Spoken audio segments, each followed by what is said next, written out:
Hi friends, welcome once again in our study channel study with Nilesh. मैं हूं नीलेश मोदी और आपका फिर से स्वागत करता हूं स्टडी विद नीलेश में।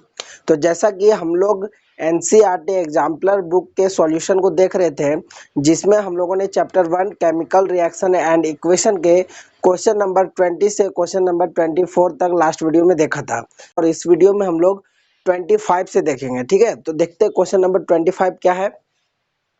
क्वेश्चन नंबर 25 है, right the balanced chemical equation for the following reaction. जो भी आपको नीचे रिएक्शन दिया गया है उसका क्या करना है, बैलेंस्ड केमिकल इक्वेशन लिखना है। ठीक है, तो ए नंबर क्वेश्चन पढ़ते हैं। क्या है, sodium carbonate on reaction with hydrochloric acid. मतलब कि सोडियम कार्बोनेट, पता है सोडियम कार्बोनेट क्या होता है, वॉशिंग सोडा है ना। वॉशिंग सोडा का ही दूसरा नाम क्या है, सोडियम कार्बोनेट। तो सोडियम कार्बोनेट को रिएक्शन करवाया जाता है किसके साथ, हाइड्रोक्लोरिक के साथ, इन इक्वल मोलर कंसंट्रेशन। और उसका कंसंट्रेशन जो लिया गया है एकदम इक्वल लिया गया, दोनों का, सोडियम कार्बोनेट का और हाइड्रोक्लोरिक एसिड का भी। और क्या देता है, gives sodium chloride and sodium hydrogen carbonate. तो जब सोडियम कार्बोनेट और हाइड्रोक्लोरिक एसिड का जब रिएक्शन करवाए तो क्या मिला, सोडियम क्लोराइड मिला और सोडियम हाइड्रोजन कार्बोनेट मिला। ठीक है, तो देखिए यहाँ रिएक्शन क्या हो रहा है, एक बार हम लोग वर्ड में लिख लेते, उसके बाद हम लोग इक्वेशन में लिख लेंगे ना। तो सोडियम कार्बोनेट का रिएक्शन किसके साथ हो रहा है, हाइड्रोक्लोरिक एसिड के साथ, हाइड्रोक्लोरिक एसिड के साथ। और क्या दे रहा है, सोडियम क्लोराइड दे रहा है और sodium hydrogen carbonate, hydrogen carbonate.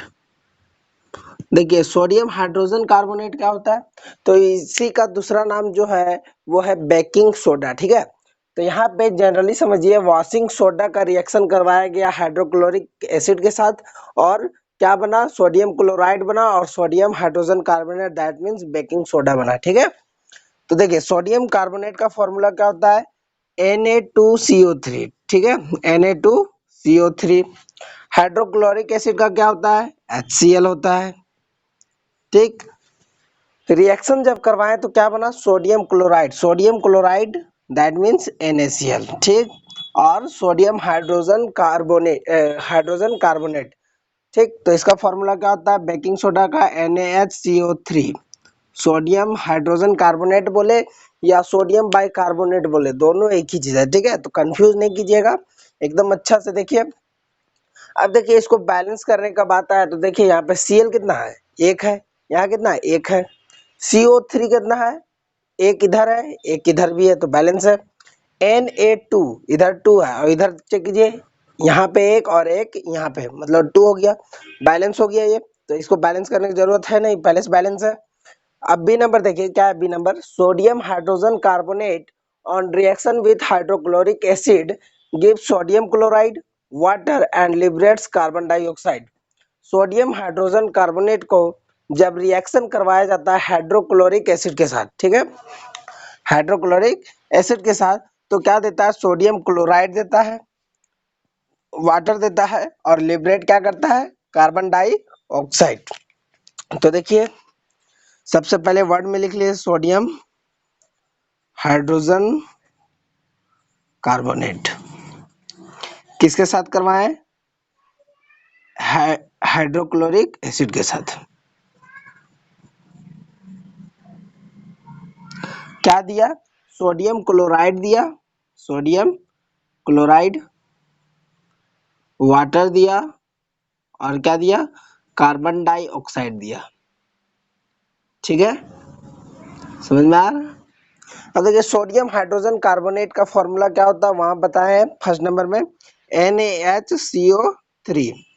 ठीक है, सोडियम हाइड्रोजन कार्बोनेट, इसी का दूसरा नाम बेकिंग सोडा, याद रखिएगा, आता है एग्जाम में कभी कभी पूछ देगा कि बेकिंग सोडा का फॉर्मूला क्या है, वॉशिंग सोडा का फॉर्मूला क्या है, ब्लीचिंग पाउडर का फॉर्मूला क्या है। तो ये सब फॉर्मूला आपको याद रखना होगा।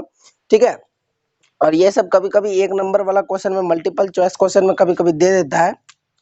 तो यहाँ पे सोडियम हाइड्रोजन कार्बोनेट NaHCO3 हो गया, हाइड्रोक्लोरिक एसिड, हाइड्रोक्लोरिक एसिड, तो हाइड्रोक्लोरिक एसिड का क्या है, HCl।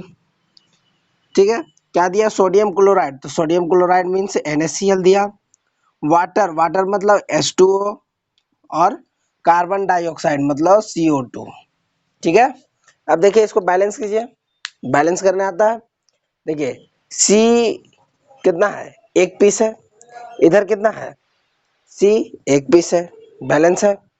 O कितना है, 3 पीस है, यहाँ पे देखिए O कितना है, यहाँ एक पीस और यहाँ 2 पीस, 3 पीस हो गया, बराबर है। अब देखिए H कितना है, H यहाँ पे और एक H यहाँ पे, 2H हो गया, तो इधर भी 2H होना चाहिए। देखिए यहाँ 2H है, मीन्स बराबर है। अब देखिए Na सोडियम, तो Na सोडियम कितना, एक एक दोनों साइड है, ठीक, बराबर हो गया। अब देखिए Cl बच गया ना, Cl, तो Cl कितना, एक है, और इधर भी कितना, एक है, ठीक, तो बैलेंस है ये, इसको बैलेंस करने का जरूरत नहीं है, डायरेक्ट लिख देंगे। अब देखिए C number, copper sulphate on treatment with potassium iodide, copper sulphate, ठीक, उसको रिएक्ट करवाया गया, ट्रीट करवाया गया किसके साथ, पोटासियम आयोडाइड के साथ, ठीक है, पोटासियम आयोडाइड के साथ प्रेसिपिटेट्स क्यूप्रस आयोडाइड Cu2I2, और क्या प्रेसिपिटेट किया, प्रेसिपिटेट मींस रिएक्शन करवाने के बाद क्या होता है, वो सॉल्यूशन एक्वस सॉल्यूशन में नीचे बैठ जाता है ना, उसी को बोलते हैं प्रेसिपिटेट। तो प्रेसिपिटेट्स क्यूप्रस आयोडाइड प्रेसिपिटेट किया, लिबरेट आयोडीन गैस लिबरेट किया, and also forms potassium sulphate, और क्या फॉर्म किया, पोटासियम सल्फेट भी फॉर्म किया, ठीक है। तो कॉपर सल्फेट का फॉर्मूला क्या होता है, आपको तो पता होगा, CuSO4 है ना, CuSO4 किसके साथ रिएक्ट करवाया गया, पोटासियम आयोडाइड के साथ, तो पोटासियम आयोडाइड का फॉर्मूला क्या होता है, Ki, है ना।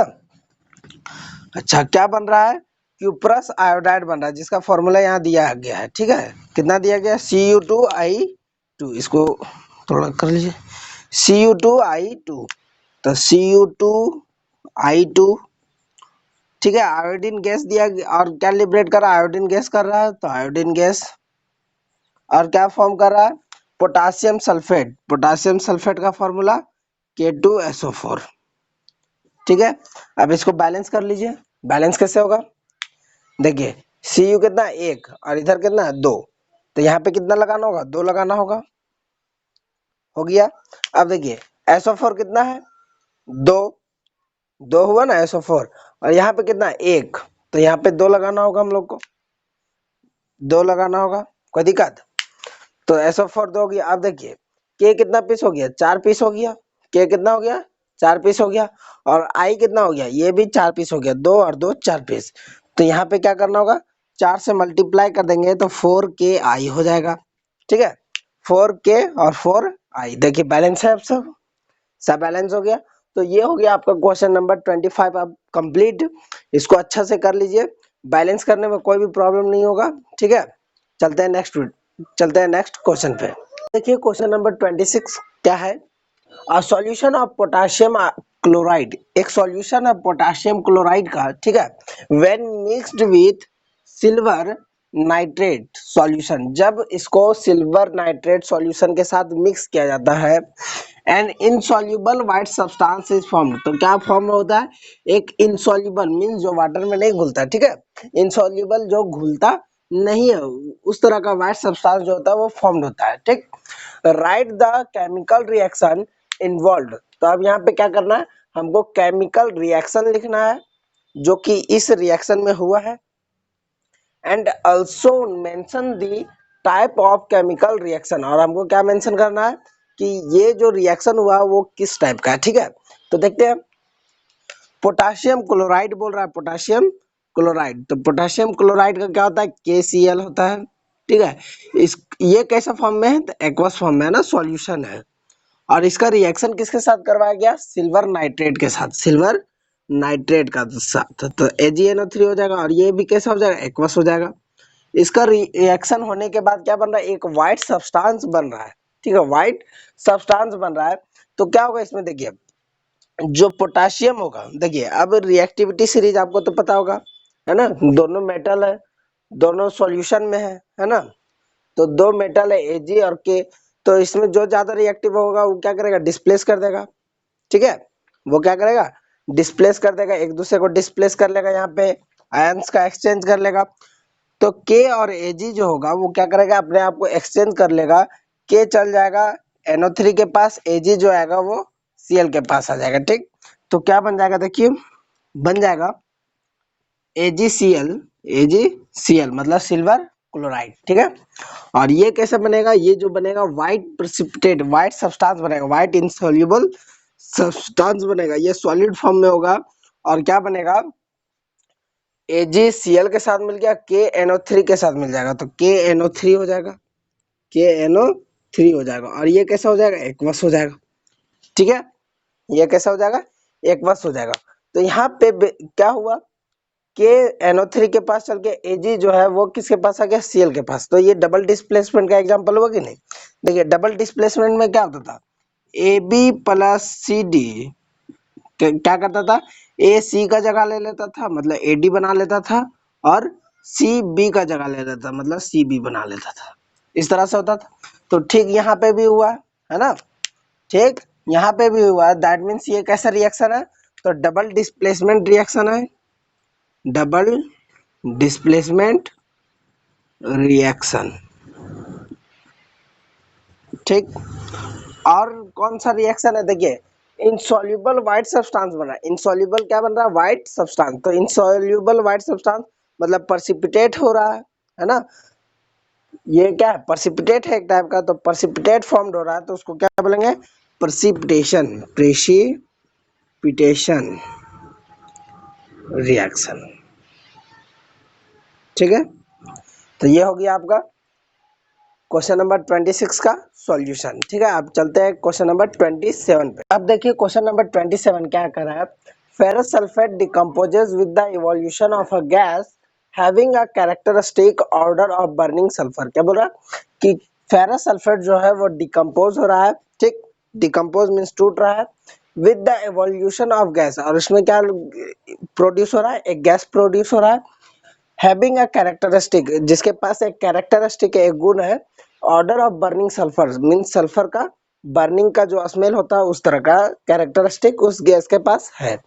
Right the chemical reaction and involved and identify the type of reaction. तो आपको क्या बताना, जो केमिकल रिएक्शन इसमें हो रहा है, जो इन्वॉल्व है उसको लिखना है, और आपको टाइप को भी आइडेंटिफाई करना है। ठीक है, तो देखिए फेरस सल्फेट जब डिकम्पोज होता है, ठीक, तो क्या बनता है, फेरिक ऑक्साइड बनता है। फेरस सल्फेट जब डिकम्पोज होता है तो फेरिक ऑक्साइड बनता है, और उसके साथ ही साथ बनता है SO2 मीन सल्फर डाइऑक्साइड, और SO3।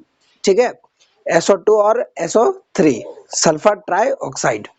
तो लिखते हैं, ठीक है, फेरस सल्फेट है, फेरस सल्फेट का फॉर्मूला FeSO4। ये जो है सॉलिड फॉर्म में है, और इसको जब डिकम्पोज किए, तो डिकम्पोज जब किए वो हीट के प्रेजेंस में किए। ठीक है, हीट जब उसको दिए तब वो डिकम्पोज होता है, और हीट दिए तो ये क्या बना, फेरिक ऑक्साइड बना, Fe2O3 बन गया, जो कि सॉलिड में है। ठीक है, किसमें है, सॉलिड में है, जो कि सॉलिड में है। और Fe2O3 के साथ साथ क्या बनता है, सल्फर डाइऑक्साइड SO2 बनता है जो कि गैस है, और क्या बनता है, SO3 भी बनता है जो कि क्या है, गैस है।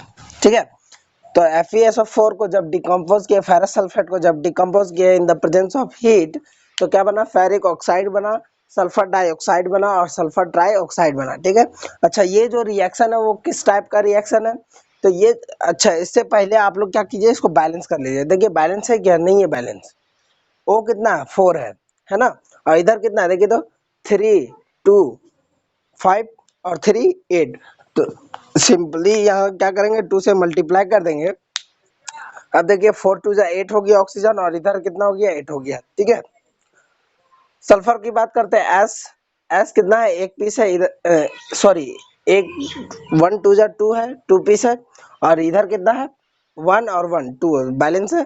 Fe देखिए कितना है, तो 2 है यहाँ पे, और यहाँ पे भी क्या हो गया, 2 हो गया। ठीक है, तो ये बैलेंस हो गया।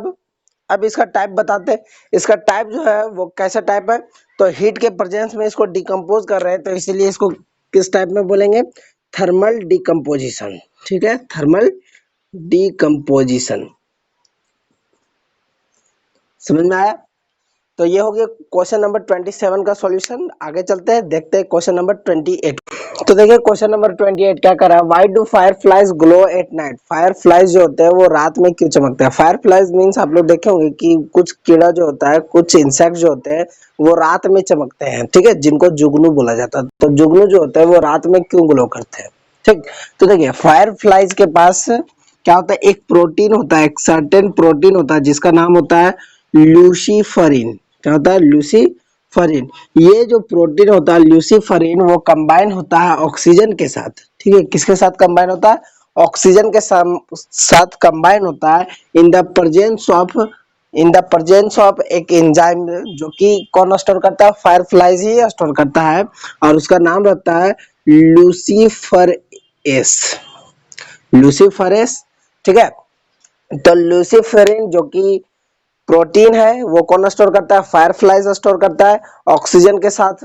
लूसीफेरिन क्या होता है, कंबाइन हो जाता है इन the presence of enzyme stored bye किसका, फायर फ्लाइज, नेम लूसीफरेज, और क्या बनाता है, ऑक्सील्यूसीफेरिन, ऑक्सील्यूसीफेरिन बनाता है। और इसी के साथ निकलता है क्या, लाइट एनर्जी, लाइट एनर्जी, जो कि हेल्प करता है इसको ग्लो करने में, ठीक है। तो इसका कैसे लिखेंगे, इसका ऐसे लिखेंगे, fireflies glow at night because they have a certain chemical called, certain protein called luciferin which combines with oxygen, या फिर ऑक्सीडेशन कर रहा है ना, या फिर डायरेक्टली बोल सकते हैं which oxidises in the presence of enzyme luciferase stored by किसके द्वारा, फायर फ्लाइज के द्वारा, है ना, and produce oxyluciferin along with light energy which help fireflies to glow at night। तो लिख लीजिए, लिखिए यहाँ पे, fireflies glow at night because they have a certain protein luciferin which combines with oxygen with oxygen in the presence uh,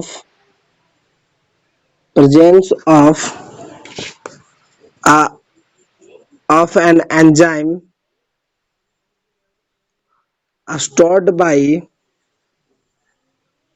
fireflies fireflies called luciferase फरेस, ठीक है, luciferase फेरेज and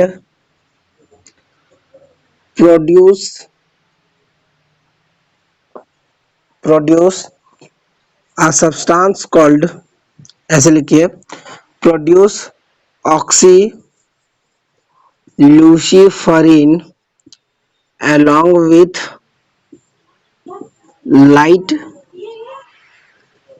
energy which helps the firefly to glow, which helps the fireflies to glow। समझ में आ गया, फिर से एक बार समझ लीजिए। फायरफ्लाई के पास क्या होता है, एक प्रोटीन होता है, नाम क्या रहता है, ल्यूसीफरिन, जो कि कंबाइन होता है ऑक्सीजन से, मतलब ऑक्सीडाइज कर लेता है, सीधे सीधे समझ लीजिए, ल्यूसीफरिन जो होता है वो ऑक्सीडाइज कर जाता है, ठीक है। इन the presence of an enzyme, enzyme के प्रेजेंस में, जो कि फायर फ्लाइज के द्वारा ही स्टोर किया जाता है, जिसका नाम क्या रहता है, ल्यूसीफरेस, एंड प्रोड्यूस, और क्या प्रोड्यूस करता है, ऑक्सी ल्यूसीफरिन, और इसके साथ लाइट एनर्जी प्रोड्यूस होता है। और यही लाइट एनर्जी जो होता है वो क्या करता है, फायर फ्लाई को ग्लो करने में हेल्प करता है, कब, एट नाइट में, ग्लो एट नाइट। समझ में आ गया। तो आपको पूछेगा कि फायर फ्लाई क्यों ग्लो करता है, तो किसके कारण से बोलेंगे, लूसीफरिन, उसके पास एक केमिकल होता है, एक प्रोटीन होता है, और ल्यूसीफरेस जो कि उसके पास एंजाइम होता है, ये दोनों ऑक्सीडाइज होता है, ठीक है, ऑक्सीडाइज होता है, ये दोनों ऑक्सीडाइज होता है, और क्या प्रोड्यूस करता है, ऑक्सी ल्यूसीफरिन, और लाइट एनर्जी, और यही लाइट एनर्जी क्या करता है, उसको हेल्प करता है ग्लो करने में रात में। ठीक है, तो क्वेश्चन नंबर 28 कंप्लीट होता है। और हम लोग इस वीडियो में यहीं तक देखते हैं, नहीं तो ये फिर लंबा हो जाएगा। ठीक, नेक्स्ट वीडियो में हम लोग बात करेंगे क्वेश्चन नंबर 29 से। तो इस वीडियो में बस इतना ही, मिलता है नेक्स्ट वीडियो में, तब तक के लिए जय हिंद।